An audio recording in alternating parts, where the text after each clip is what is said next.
So, how do we really solve societal problems? Like, for instance, right now in the United States, there's a tremendously adversarial partisan divide. How do we get rid of that?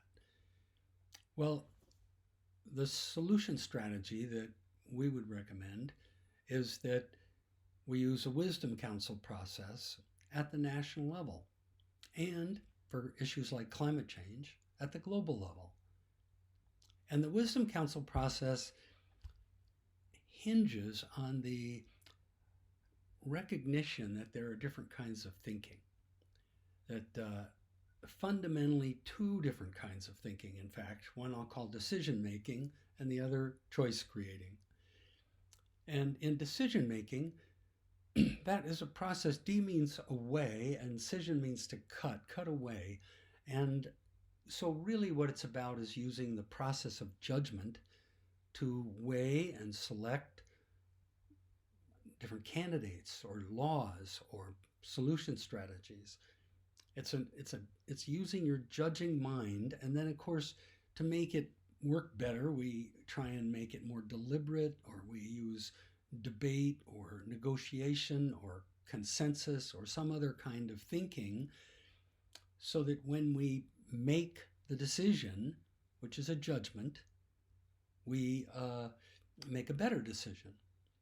And so there's nothing wrong with decision making. It's just that there's a missing ingredient to our system, which is the part that actually makes meaning, where we come together in creativity, where we stand back maybe and we say, how are things going? How do we like what's happening? Is this working for us? And we reach some kind of unity about whether we should keep going or try something new. And then we go back into the system of decision making and carry on in that way, maybe 98% of the time. But the point is that there's a higher quality of thinking that needs to be a part of our system, where we are conscious of what we're doing and we're consciously choosing what we're doing. And there's a weird difference between the word decision and word choice. And both are needed. Maybe 98% of the time we do decision making. But choice creating is about solving impossible to solve problems.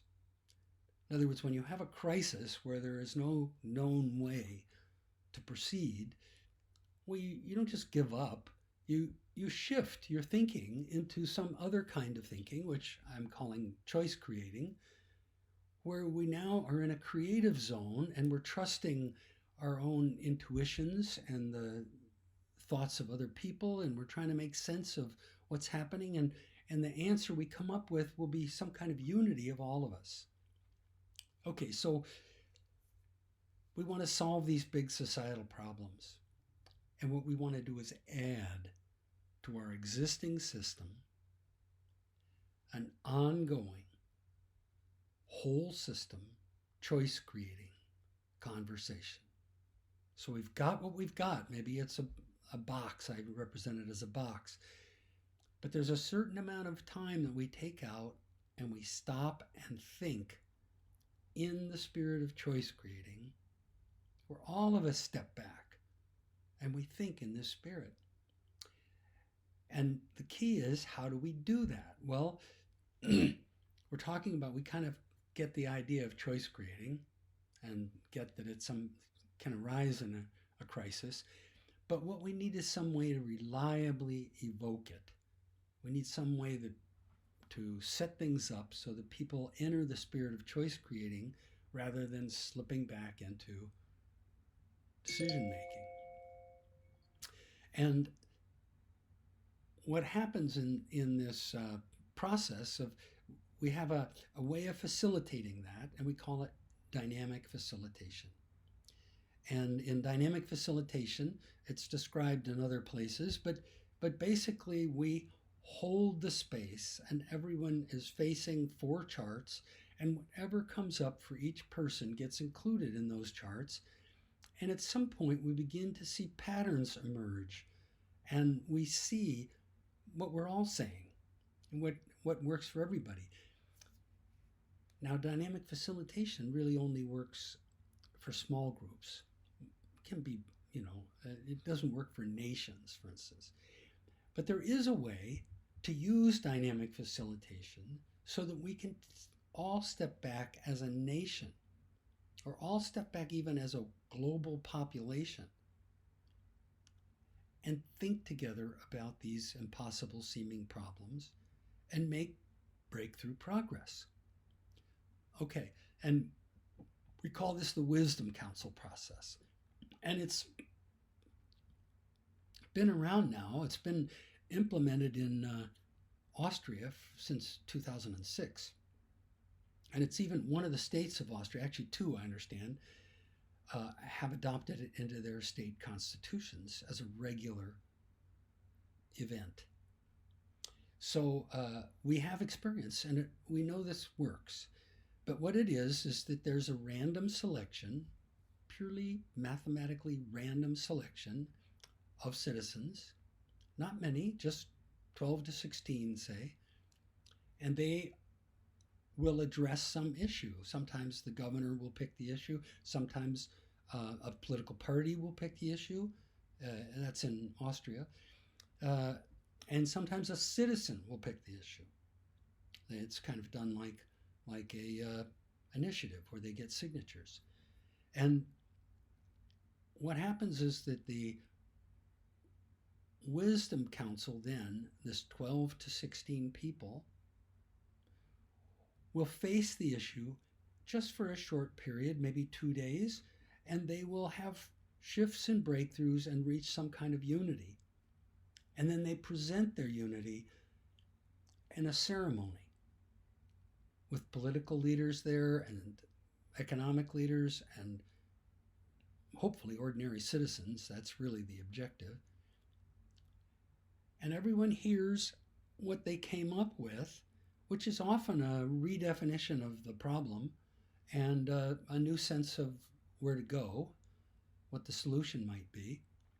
Like, for instance, in Austria, when they talked about the Syrian refugees, the Wisdom Council said, to the surprise of all the elected officials, they said, we should support these people as much as we can. And the politicians said, I couldn't have said that. But anyway, that's the Wisdom Council goes up and down and all around, and they also made it clear that there needed to be protections on the culture, and they articulated some of those. But the Wisdom Council speaks, and then everybody in the room and everybody in the virtual room can turn their chairs and think about what was said. And basically, the usual result is that people say, yes, I'm with that generally. And so it's a way to have an entire system of people, a large system of people, especially since we do this over time with different random selected groups. People can say, we can reach unity and on very difficult issues and essentially provide leadership to the elected officials. So we've talked about choice creating.